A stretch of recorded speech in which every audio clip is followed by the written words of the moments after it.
युधिष्ठिर के द्वारा अपने पत्नी को दांव पर लगाना नैतिकता के इथिक्स के खिलाफ था। आज हम लोग इस विषय के सर्वाधिक कौतूहल वाला टॉपिक इथिक्स और मोरालिटी के बारे में पढ़ेंगे कि इथिक्स और मोरालिटी में क्या अंतर है, क्या संबंध है, क्योंकि इसमें डायलेमा रहता है। डायलेमा क्या है? डायलेमा ये है कि इथिक्स और मोरालिटी दोनों का ही अनुवाद नैतिकता होती है। दूसरी बात, दोनों का ही संबंध अच्छे या बुरे, उचित या अनुचित, सही और गलत में अंतर करने से है। इसलिए इन दोनों शब्दों को एक दूसरे के पर्यायवाची के रूप में इस्तेमाल किया जाता है और यही दुविधा है। लेकिन इन दोनों के बीच में कुछ सूक्ष्म अंतर है, उस अंतर को हम जानेंगे। इस दोनों में क्या सहसंबंध है, उस सहसंबंध के बारे में हम पढ़ेंगे। कुछ उदाहरण लेते हैं, उस उदाहरण से आपको यह कौतूहल, यह दुविधा और भी बढ़ेगी। सबसे पहले देखते हैं कि रेल मंत्री जी जो लाल बहादुर शास्त्री जी 1956 में एक रेल दुर्घटना पर इस्तीफा दे दिए थे। अभी आप देखेंगे कि कुछ राज्यों में, जैसे हिमाचल प्रदेश में, गुजरात में जो चुनाव हुए हैं या दिल्ली में एमसीडी के चुनाव हुए हैं, तो वहाँ हारे हुए दल के प्रदेश अध्यक्ष ने इस्तीफा की पेशकश की है। तो सवाल उठता है कि उन्होंने इथिक्स के आधार पर इस्तीफा की पेशकश की है या मोरालिटी के आधार पर की है। महाभारत के युद्ध में अर्जुन अपने भाई बंधुओं के विरुद्ध युद्ध लड़ने से मना कर दिया था। कहा था कि मैं अपने भाई गुरुजनों इस पर हथियार नहीं चला सकता हूँ। तो उन्होंने ये जो मना किया था, इथिक्स के आधार पर किया था या मोरालिटी के आधार पर किया था, यह में सवाल है। दूसरा सवाल है कि उनको युद्ध लड़ने के लिए जो प्रभु श्री कृष्ण जो तैयार किए थे, वहाँ उन्होंने कहा था कि कर्मण्येवाधिकारस्तु मा फलेषु कदाचन। और इस प्रकार से उन्होंने वहाँ पर गीता का जो पाठ किया था। तो गीता का पाठ क्या है? इथिक्स का भाग है या मोरालिटी का भाग है? इसके अलावा अभी बहुत चर्चित सीरियल आप देखते होंगे, वेब सीरीज है, वो है पंचायत। उसमें एक ग्रामीण सचिव जी को ताना मारता है और ताना मारते हुए कहता है कि देखते हो विनोद। और जो ही वो कहता है देखते हो विनोद, तो सचिव जी तिलमिला जाते हैं। तो सचिव जी की जो तिलमिलाहट है वह मोरालिटी के आधार पर है या इथिक्स के आधार पर है? ये हमारा विषय है। इसी प्रकार से गांधी जी ने जो असहयोग आंदोलन या सत्याग्रह आंदोलन किया था, जो उसमें उन्होंने अहिंसा का जो आदर्श रखा था, वो इथिक्स थी या मोरालिटी? इस बात पर भी चर्चा करेंगे। और यह भी चर्चा करेंगे कि चौरा चौरी कांड के आधार पर जो महात्मा गांधी ने इस आंदोलन को वापस ले लिया था, वो इथिक्स की बात थी या मोरालिटी की बात थी? इथिक्स के बारे में हम लोग पिछले वीडियो में पढ़ चुके हैं, फिर से यहाँ पर थोड़ा सा जानेंगे कि आप जानते हैं कि इथिक्स क्या है? मोरल फिलॉसफी, यानी दो शब्दों से बना हुआ है, मोरल और फिलॉसफी। मोरल का अर्थ है उचित और अनुचित का विचार, और फिलॉसफी का क्या अर्थ है? विचारों और विश्वासों का अध्ययन। दोनों को मिला देंगे तो इथिक्स का मतलब हो जाता है उचित और अनुचित के विचारों और विश्वासों का अध्ययन। इथिक्स का दूसरा अर्थ एक मानक भी है, और वो मानक क्या है? मनुष्य के सामाजिक व्यवहार में उचित और अनुचित के विचारों और विश्वासों का मानक। इसे आप पढ़ चुके हैं पिछले वीडियो में। इसे ही नैतिकता कहते हैं। और नैतिकता में हमने कहा था कि कई चीज़ें आती हैं, सत्यनिष्ठा आती हैं, करुणा आती हैं, दया आती हैं, मूल हमारे संविधान का मूल कर्तव्य है, वो भी नैतिकता की बात है। झूठ न बोलना, भ्रष्टाचार न करना, ये सभी भी नैतिकता की बात होती है। फिर सवाल उठता है कि मोरालिटी क्या है? मोरालिटी बस नैतिकता का जो व्यक्तिगत मानक होता है उसे ही मोरालिटी कहते हैं। उचित और अनुचित के विचारों और विश्वासों के व्यक्तिगत मानक को, यानी नैतिकता में जिन बातों को हम पढ़ रहे होते हैं, उस बात को जब व्यक्तिगत स्तर पर लागू करने की बात कहते हैं, जब वो बातें व्यक्तिगत रूप से आती हैं, जब वो बातें मेरा व्यक्तिगत मानक बन जाती है, तो उसे मोरालिटी कहते हैं। हमको लगता है कि आपको ये क्लियर हुआ होगा। इस रूप में समझिए कि यह व्यक्ति का व्यक्तिगत मानक होता है कि मैं झूठ नहीं बोलता हूँ, मैं जीव हत्या नहीं करता हूँ, मैं बेईमानी नहीं कर सकता हूँ, मैं अपनी पत्नी के साथ धोखा नहीं कर सकता हूँ। ये जो बातें हैं, ये जो उनका जो गौरव है, ये गौरव क्या है? ये मोरालिटी है। यानी व्यक्तिगत आदमी अपना एक व्यक्तिगत मानक बना के रखा है कि मैं ऐसा कर सकता हूं और मैं ऐसा कभी नहीं कर सकता हूं। इस काम को करने या न करने का जो उसका व्यक्तिगत मानक है, वही है मोरालिटी। ये सभी मोरल प्रिंसिपल्स हैं। आप मोरल प्रिंसिपल को देखिए, सभी में हार्ट का आकार लिया गया है। हार्ट का आकार इसलिए लिया गया है कि मोरलिटी का संबंध हृदय से है, क्योंकि वो अंदर से आता है, तो व्यक्ति के अंदर से आता है, इसलिए हमने मोरलिटी के प्रिंसिपल को हार्ट के रूप में लिया है, दिल के रूप में लिया है। जैसे आप देख लीजिए, आनंद, न्याय, करुणा, बहादुरी, रचनात्मकता, प्यार, सम्मान, उम्मीद, दया और वफादारी, ये सब जो चीज़ें हैं ये मोरल प्रिंसिपल्स हैं, मोरलिटी के पार्ट हैं। इसको हम बारी बारी से दोनों के उदाहरण के रूप में देखेंगे तो ज़्यादा बेहतर समझ पाएंगे। सबसे पहली बात यह है कि जो हमारा इथिक्स है वो विश्वासों की एक औपचारिक प्रणाली होती है। औपचारिक प्रणाली मतलब होता है कि जिसे सोच विचार करके बैठ के जब गढ़ते हैं तो उसको हम औपचारिक कहते हैं। और जब दो व्यक्ति आपस में बिना किसी नियम कानून के कोई कार्य को करता है तो जिससे उसको अनौपचारिक कहते हैं। तो इथिक्स जो है औपचारिक है, यानी किसी मापदंड का जो लिखित रूप से बैठ करके निर्धारित करके जो निर्धारित किया गया है उसका पार्ट है, जबकि विश्वासों की अपेक्षाकृत यह व्यक्तिगत प्रणाली होती है। अंतर समझ गए होंगे। इथिक्स औपचारिक प्रणाली है, मोरालिटी व्यक्तिगत प्रणाली है। उदाहरण से देखिए, भगवान श्री कृष्ण ने जो महाभारत के युद्ध में अर्जुन को पाठ पढ़ाया था वो क्या था? वो औपचारिक प्रणाली थी। औपचारिक रूप से वो जो बताए उसे कर्मण्येवाधिकारस्तु मा फलेषु कदाचन, तो उन्होंने क्या किया? उन्होंने उसको गीता का रूप दे दिया और गीता हमारे लिए मानक का रूप में हो गया। तो वो औपचारिक प्रणाली है। वहीं पर जब अर्जुन युद्ध करने से मना कर रहा था तो वो औपचारिक कोई नियम कानून के आधार पर नहीं कर रहा था, वो अपने दिल के आवाज़ से कह रहा था कि सामने हमारे भाई बंधु हैं उस पर मैं तीर नहीं चलाऊंगा, तो वो उसके अंदर से आ रहा था, तो वो व्यक्तिगत थी। दूसरा देखिए, गांधी जी ने सत्याग्रह आंदोलन जब किया था, खासतौर पर असहयोग आंदोलन जब आरंभ किया था, तो उन्होंने कहा था कि मैं अहिंसा का मूल मंत्र देता हूं, आप लोग यानी हमारे समर्थक अगर अहिंसा का पालन करेंगे तो मैं 1 साल में आज़ादी दिला दूंगा। तो ये क्या था? गांधी जी ने औपचारिक रूप से लोगों के सामने रखा था, तो इसलिए वो एथिक्स था। लेकिन बाद में जब चौरा चौरी कांड हुआ और ये हिंसात्मक आंदोलन हो गया, आज से करीबन 100 साल पहले 4 फरवरी को, तब गांधी जी ने इसको व्यक्तिगत मोरालिटी के आधार पर वापस किया कि मेरी मोरालिटी इसको अलाउ नहीं करती है क्योंकि आंदोलन हिंसात्मक हो गया।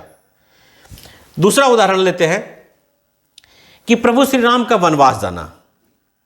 प्रभु श्री राम के वनवास जाने के लिए कोई नियम कानून को पढ़ करके वो वनवास नहीं गए, वो व्यक्तिगत अपने अंदर के नैतिकता के आधार पर गए कि पिता के वचन को पूरा करने के लिए मैं वनवास जा रहा हूं, नहीं तो पिताजी का वचन झूठा हो जाएगा। तो ये उनकी व्यक्तिगत, उसके अंदर से ये बात आई थी, इसलिए यह मोरालिटी का पार्ट था। भीष्म पितामह देखिए, भीष्म पितामह महाभारत में उन्होंने एक प्रतिज्ञा ली थी जिसे भीष्म प्रतिज्ञा कहते हैं कि मैं आजीवन कुंवारा रहूंगा और हस्तिनापुर के गद्दी के प्रति लॉयल बना रहूंगा।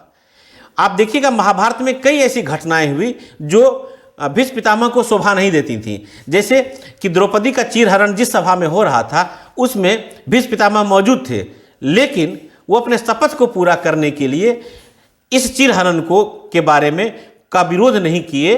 इसलिए कहा जाता है कि वहाँ पर भीष्म पितामह ने नैतिकता का परिचय नहीं दिया, लेकिन भीष्म पितामह अपने कसम से बंधे हुए थे, अपने मोरालिटी का पालन किया था। इस बात की चर्चा की जाती है। उसी प्रकार से ये चौरी चौरा कांड मैंने बता दिया। दूसरे उदाहरण से हम और भी इसको करेंगे कि जो हमारा ये एथिक्स है यह तर्कों और मूल्यों पर आधारित होता है। मैंने कहा था ये औपचारिक होता है, तो औपचारिक होगा तो कुछ इसके पीछे तर्क होंगे। तो तर्क होंगे, जैसे उदाहरण के रूप में देखते हैं, जैसे ILO एक संगठन है, अंतर्राष्ट्रीय लेबर ऑर्गेनाइजेशन, तो वो श्रमिकों के हित के लिए नैतिकता के संबंध में एक गाइडलाइन दिया है जिसको ILO गाइडलाइन कहते हैं। तो वो क्या है? तर्कों पर आधारित है कि मजदूरों को भी वही सम्मान वही मिलना चाहिए जो समाज में अन्य व्हाइट कॉलर वाले को मिलते हैं, पढ़े लिखे लोगों को मिलते हैं, वो भी काम जो है मजदूरों को मिलना चाहिए। तो इस तरह की बातें हैं। जैसे हमारे संविधान में मूल कर्तव्य जोड़ा गया, तो मूल कर्तव्य जो जोड़ा गया, तो मूल कर्तव्य क्या है? हमारे लिए नैतिकता है, नैतिकता का स्रोत है। तो मूल कर्तव्य को जोड़ा गया, तो इसके पीछे तर्क क्या था?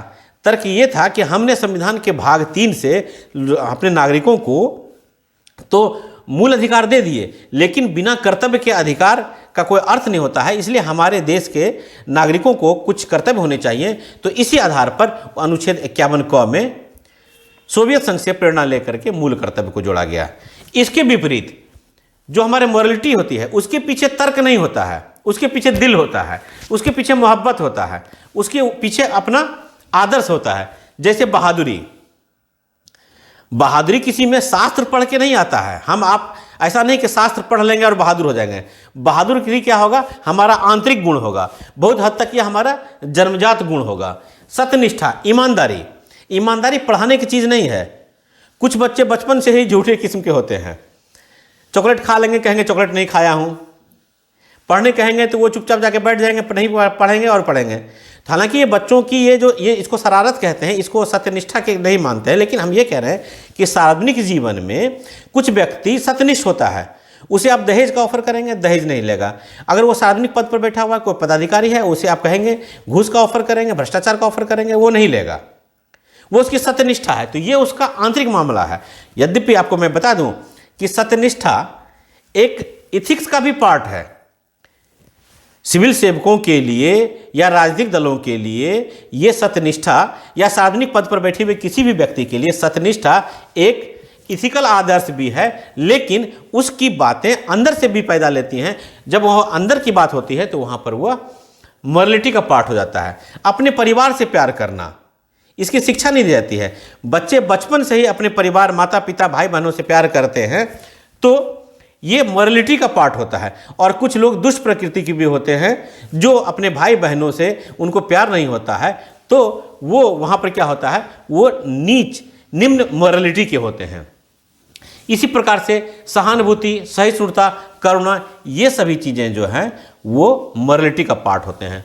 तो दूसरा अंतर देखते हैं कि जो एथिक्स है समूह और संगठनों पर लागू होता है। यानी जिस संगठन के आप पार्ट होंगे उसी संगठन पर यह लागू होगा। जैसे आप डॉक्टर हैं तो आपके पर हिपोक्रेटिक ओथ लागू होगा। आप अधिवक्ता हैं तो आपको बार काउंसिल ऑफ इंडिया का जो रूल है, एथिक्स है, वो आप पर लागू होगा। अगर आप प्रशासन में हैं तो प्रशासन के जो उसमें कोड ऑफ कंडक्ट है वो लागू होगा। अगर आप चुनाव लड़ रहे हैं तो आपको निर्वाचन आयोग का आदर्श आचार संहिता लागू होगा। तो यही कह रहा है कि एथिक्स समूह और संगठनों पर लागू होता है, सब पर नहीं। मूल कर्तव्य भारत के नागरिकों पर लागू होता है, अमेरिका के नागरिक पर नहीं, पाकिस्तान के नागरिक पर नहीं। लेकिन मोरालिटी जो है वह व्यक्तियों पर लागू होता है, वह उस संगठन के सदस्य के रूप में नहीं होता है। जैसे राजनीतिक दल के सदस्य को अभी मैंने बताया था कि चुनाव हारने के बाद जो अध्यक्ष के द्वारा ये कहता है अपने इस्तीफा का पेशकश किया जाता है, तो वो क्या है, वो व्यक्तिगत ग्राउंड के आधार पर होता है।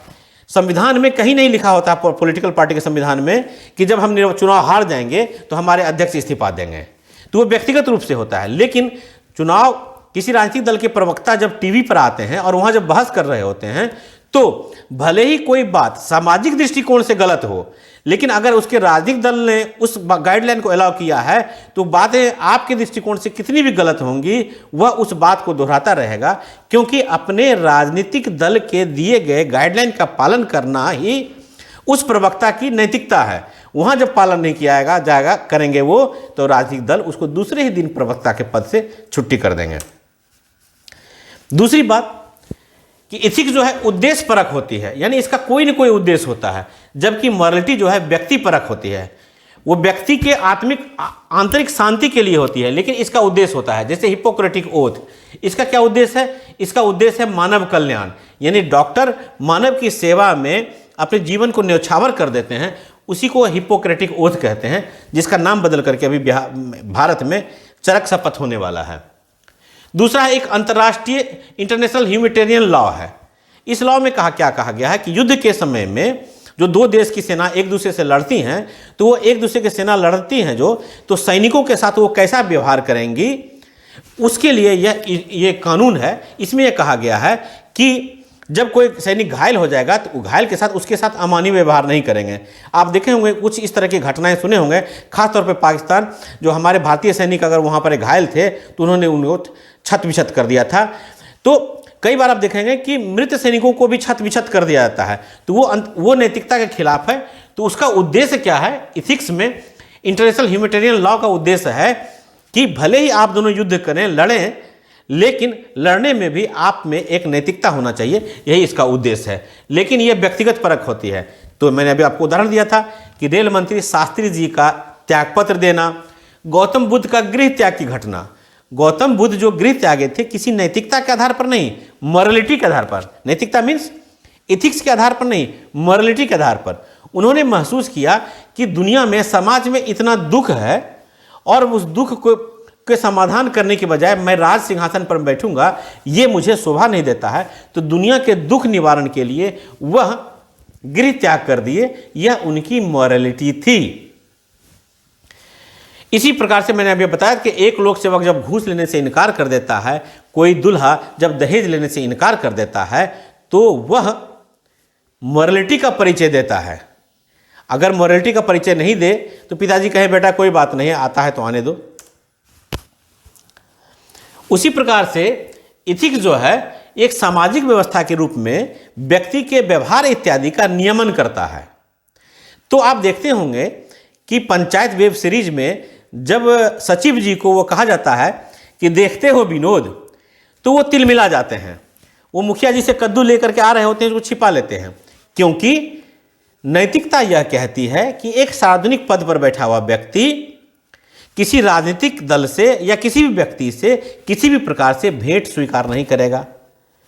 प्यार बस ही सही, मुखिया जी उन्हें हर बार कद्दू दे देते हैं और ये कद्दू ले लेते हैं, लेकिन कद्दू लेने को समाज उचित नहीं मानता है। समाज यह मानता है कि मुखिया जी और सचिव जी के बीच में एक सेटिंग है। देखिए, बाउंडिंग होना और सेटिंग होना दोनों अंतर है। तो जो वस्तु का आदान प्रदान होता है उसी पर वह उसको चिढ़ाता रहता है कि देखते हो विनोद, और सचिव जी तिलमिला जाते हैं। तो नैतिकता की वहाँ बात होती है। अभी मैंने बताया था कि गौतम बुद्ध जी जो ने गृह त्याग की जो घटना है, उसमें दो बातें हैं कि मॉरलिटी में एक आदमी का कार्य जो है उसके लिए मॉरलिटी का बात हो सकता है, लेकिन दूसरे के लिए मॉरलिटी की बात नहीं हो सकती है। कि जैसे कई नारी संगठन और कई महिलाओं को आप यह देखते हुए मिलेंगे कि उनका कहना था कि अगर गौतम बुद्ध जी को घर त्यागना ही था तो विवाह के पहले त्याग देते, जब पत्नी हो गई, बच्चे हो गए और उसे सोते हुए छोड़ करके जाना इस नैतिकता के खिलाफ है कि उन्होंने वहाँ पर पति धर्म का पालन नहीं किया। तो हमारे यहाँ समझाने का अर्थ केवल इतना यह है कि मॉरलिटी में जो बातें होती हैं कि आपके दृष्टिकोण से अगर कोई चीज़ मोरल है तो कोई ज़रूरी नहीं है कि दूसरे के दृष्टिकोण से वो चीज़ें मोरल होंगी, क्योंकि यह व्यक्तिगत होता है और व्यक्तिगत बातें, व्यक्तिगत भावना, व्यक्तिगत आदर्श, व्यक्तिगत मानक एक व्यक्ति से दूसरे व्यक्ति में अलग हो जाता है। अगला अंतर देखते हैं, ये भी बड़ा इंटरेस्टिंग है कि एथिक्स का संबंध किसी न किसी विषय, किसी न किसी संस्था, किसी न किसी पेशा से होता है। जैसे business ethics, political ethics, economic ethics, constitutional ethics, किसी धर्म का एथिक्स। तो जबकि यह जो क्या होता है, इसमें व्यक्ति का अपना मापदंड होता है। इसलिए यहाँ पर जब व्यक्ति मूव करता है तो अपने आदर्श को लेकर सभी जगह जाता है। जबकि इसमें क्या होता है कि अगर आप डॉक्टर हैं तो आपको डॉक्टर का एथिक्स का पालन करना पड़ेगा, लेकिन अगर आप इंजीनियर हैं तो इंजीनियर के एथिक्स का पालन करना पड़ेगा। यानी इस दृष्टिकोण से एथिक्स जो है वह सार्वभौमिक नहीं होती है। एथिक्स जो है वही बताया मैंने, किसी संस्था, संगठन इत्यादि से जुड़ा होता है, जबकि यह इस दृष्टिकोण से सार्वभौमिक होता है कि मैं जहाँ भी जाऊँगा तो अपने इथिकल आदर्श को लिए जाऊँगा। तो मैं जहाँ जाऊँगा वहाँ पर अपने व्यवहार में इस चीज़ को लागू करूँगा, मॉरल रहूँगा। इसलिए यह इस दृष्टिकोण से सार्वभौमिक है।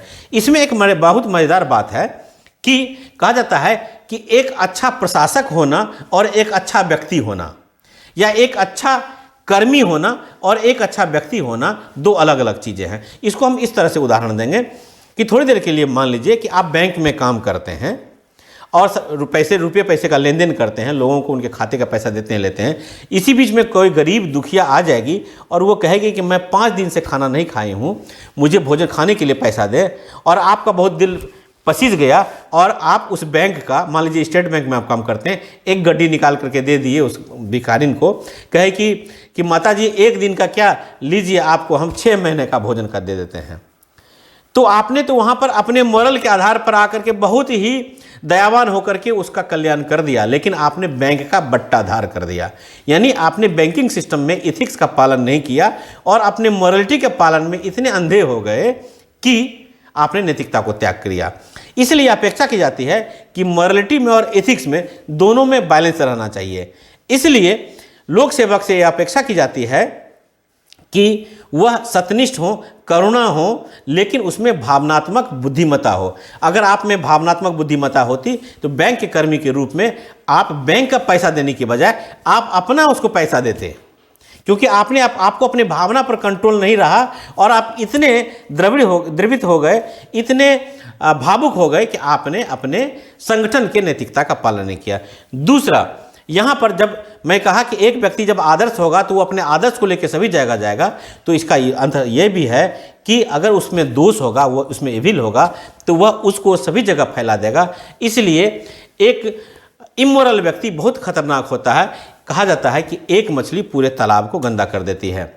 इस प्रकार से हम देखेंगे कि जितनी भी ऊंची ऊंची बातें हैं जो सार्वजनिक रूप से सब पर लागू होती हैं वो इथिक्स होती हैं, और जितनी भी व्यक्तिगत बातें होती हैं व्यक्ति विशेष पर लागू होती हैं वह मॉरलिटी है। इस दोनों में आप अंतर समझ गए होइएगा। इन दोनों में अंतर को वेन डायग्राम के रूप में भी बताया जाता है, क्योंकि आपको परीक्षा देना है, केवल गप नहीं देना है। वेन डायग्राम से आप जानते हैं कि क्लियर होगा कि यह जो पार्ट आप देख रहे हैं लाइट ब्लू, ये इस वेन डायग्राम को आप गौर से देखें तो जो हल्के नीले रंग से जो देख रहे हैं वो है इथिकल, और जो पीले कलर से है वो है मोरल, और जो हल्के गुलाबी रंग से बीच में है वो है इथिकल और मोरल दोनों। वेन डायग्राम को आप अच्छी तरह से जानते होंगे, जनरल स्टडीज़ में पढ़ते होंगे कि जो दोनों में आता है वह बीच में है। यानी बीच की जो चीज़ें हैं, जो सत्यनिष्ठा है, जो जिम्मेदारी है, जो प्रोबिटी है, वो मोरल का भी भाग है और इथिकल का भी भाग है। तो इथिकल में बाहरी नियम आते हैं जो वातावरण के अनुसार से परिवर्तनशील होता है। मोरल में व्यक्तिगत सिद्धांत आते हैं जो प्रायः अपरिवर्तनशील होता है। इथिकल में है Hippocratic oath, international humanitarian law, fundamental duties, code of conduct और भगवत गीता। और दूसरी तरफ मोरल में व्यक्तिगत सिद्धांत के रूप में है बहादुरी, परिवार के प्रति प्यार, धर्म पालन, सहानुभूति और करुणा। इस प्रकार से हम इस निष्कर्ष पर आते हैं कि मोरलिटी नीति शास्त्र का एक महत्वपूर्ण विषय वस्तु है, लेकिन इथिक्स और मोरलिटी के बीच में लोहे की दीवार नहीं खींची जा सकती है। इथिक्स और मोरलिटी के बीच में सहसंबंध है, दोनों सहचर हैं, एक के बिना दूसरे की कल्पना नहीं की जा सकती है। अगर व्यक्ति मोरल नहीं होगा तो वो इथिकल भी नहीं होगा। मोरलिटी का एक बहुत बड़ा स्रोत इथिक्स है। मोरलिटी के क्या स्रोत होते हैं? मोरलिटी के दो स्रोत होते हैं, एक आंतरिक जो जन्म से हमारे अंदर होते हैं, और दूसरा बाह्य स्रोत। जब हम जन्म लेते हैं तो कुछ गुण हमारे में पहले से रहते हैं, दया, करुणा, ममता, भाईचारा इत्यादि, और कुछ बातें हम लोग जब बड़े होते हैं, पढ़ते हैं, तो बाहरी स्रोत से आते हैं। जैसे संविधान पढ़ते हैं तो मूल कर्तव्य की बातें जानते हैं, भगवत गीता पढ़ते हैं तो कर्म के बारे में जानते हैं। तो इस प्रकार से जो इथिक्स और मोरलिटी में रिश्ता ये है कि मोरलिटी के विकसित करने में भी इथिक्स का बहुत योगदान होता है, तो दूसरी ओर इथिक्स को भी मोरलिटी से बहुत सारे ज्ञान मिलता है। आखिर जो भगवत गीता को कहते हैं कि जो इथिक्स का एक बहुत बड़ा स्रोत है, तो भगवत गीता में जो कृष्ण जी ने जो बातें कही वो अपने मोरलिटी के आधार पर बातें कही। या संविधान में जो मूल कर्तव्य बनाए गए हैं, तो मूल कर्तव्य क्या हैं? कई बड़े विद्वान मिल करके आपस में मिल करके उन्होंने ऐसा महसूस किया कि इस तरह की चीज़ें जो है इथिक्स का पार्ट होना चाहिए। तो मोरलिटी भी इथिक्स में योगदान देता है, तो इथिक्स भी मोरलिटी में योगदान देता है। एक बहुत बड़ी बात यह है कि जिस प्रकार से इथिक्स संविधान, कानून, नियम विनियम और जनता के बीच के गैप को पूरा करता है, उसकी प्रकार से मोरलिटी जो है वह इथिक्स और जनता के बीच को गैप को पूरा करता है। यानी हम ये कह सकते हैं कि सबसे ऊपर संविधान है, नियम है, कानून है, उसके बाद इथिक्स है और उसके बाद नैतिकता है। ये मोरलिटी है। दो तीन उदाहरण दूंगा और काफ़ी इंटरेस्टिंग उदाहरण है कि जैसे रामायण में विभीषण और कुंभकर्ण की दुविधा। कुंभकर्ण को जब जगाया गया और कहा गया कि देखो लंका पर वनवासियों ने हमला कर दिया है, तो कुंभकर्ण एकाएक जगह कहा कि हाँ भैया मैं आपके पक्ष में युद्ध करूंगा। लेकिन जब उसे पता चला कि भैया ने माता सीता को हरण करके लाया है, अपहरण करके लाया है, तो उन्होंने नैतिकता के आधार पर जाकर अपने भैया को रावण को जाकर कहा कि भैया माता सीता को आप ससम्मान वापस कर दीजिए। जब रावण ने कहा कि तू लगता है तुम कायर हो गए हो, दुश्मन की बात करते हो, तो कहा नहीं भैया मैं मॉरली इतना स्ट्रांग हूं कि मैं आपके पक्ष में भले ही हमें धर्म से लड़ना पड़े मैं जाकर के लड़ूंगा, मैं तो अपनी सलाह दे रहा था। तो वहां पर क्या थी, नैतिकता के आधार पर उन्होंने कहा कि माता सीता को वापस कर दिया जाए, लेकिन मॉरलिटी के आधार पर वह अपने भाई रावण के पक्ष में और धर्म के विरुद्ध लड़ा और मारा गया। इसी प्रकार से पांडव की जब चौसर के खेल में आप देखिए कि चौसर के खेल में कैसे नैतिकता और इथिक्स और मॉरलिटी में कैसे संघर्ष होता है। चौसर के खेल में जब सब कुछ हार गया पांडव, तो दुर्योधन ने युधिष्ठिर से कहा कि अपने पत्नी को दांव पर लगा दो, और न चाहते हुए भी युधिष्ठिर अपने पत्नी को दांव पर लगाया। युधिष्ठिर के द्वारा अपने पत्नी को दांव पर लगाना नैतिकता के, इथिक्स के खिलाफ था। और यहां यह भी हम कहेंगे कि उन्होंने अच्छे मोरल का उदाहरण नहीं दिया। और जब वह पत्नी को हार गया और पत्नी का सामने वस्त्र हरण होने लगा, तो फिर वह नैतिकता का यानी इथिक्स का आवरण ओढ़ करके पत्नी को आबरू को बचाने के लिए नहीं गया, क्योंकि पत्नी एक वस्तु थी जिसे मैं हार गया, और हार गया तो उसका चीरहरण हो रहा है, तो हारी हुई चीज़ें मेरी नहीं है, इसलिए वो मेरी नहीं हुई और चीरहरण होता रहा और पांडव सिर झुकाकर बैठे रहे। वो तो भला हो कृष्ण भगवान का जो आकर के मामला को समेटा। मेरा यह कहने का मतलब ये है कि कई बार हमारे नैतिकता यानी इथिक्स और मॉरल में संघर्ष होता है, वहाँ पर हमें विवेक से काम लेने की जरूरत होती है, और वहाँ पर जो विवेक हमें काम आता है उसी की ही कहते हैं भावनात्मक बुद्धिमत्ता। युधिष्ठिर भावना में बह करके अपने पत्नी को चौसर के उसमें खेल में दांव पर लगा दिया। वहां पर वो अपनी भावना पर कंट्रोल नहीं कर सका कि भाई लगातार हारते जा रहे हैं तो अब तो रुक जाओ। अब देखिए मुंशी प्रेमचंद्र की एक बहुत चर्चित रचना है पंच परमेश्वर, आप पढ़े होंगे।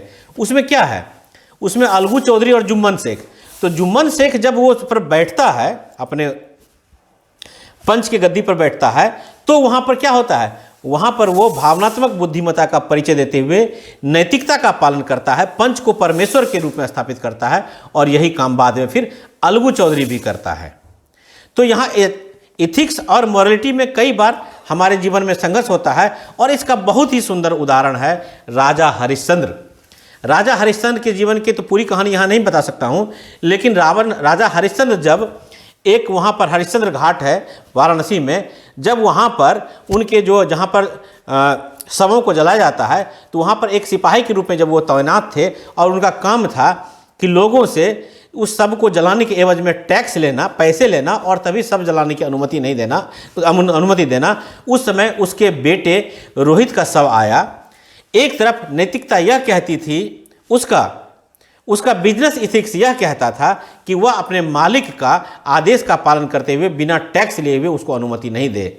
दूसरी ओर एक पिता के रूप में उसको अपने पुत्र को कफन इत्यादि उपलब्ध कराना उसकी जिम्मेदारी थी। और इस दोनों के बीच में जो संघर्ष हुआ, इसी को कहते हैं कन्फ्लिक्ट ऑफ इंटरेस्ट। और कन्फ्लिक्ट ऑफ इंटरेस्ट भी एक इंटरेस्टिंग टॉपिक है, उसका विवरण हम आगे कभी किसी वीडियो में लेंगे। अब इथिक्स और मॉरलिटी पर अभी यूपीएससी में भी कुछ प्रश्न पूछे गए हैं। सीधे प्रश्न यूपीपीसीएस में पूछे गए थे कि इथिक्स और मॉरलिटी के बीच में अंतर स्थापित करें और नैतिक कार्यों यानी इथिकल कार्यों के निर्धारकों की व्याख्या करें। तो ये हमारा अगला वीडियो होगा, जिसमें हम पढ़ेंगे मानव के कार्यों में नैतिकता के सार, मानव के कार्यों में नैतिकता के निर्धारक जो वो प्रश्न था, और मानव के कार्यों में नैतिकता का परिणाम। तो आशा है कि इथिक्स और मॉरलिटी में के बीच में जो कुछ अंतर है, सहसंबंध है, वो आप बेहतर तरीके से समझ गए होंगे।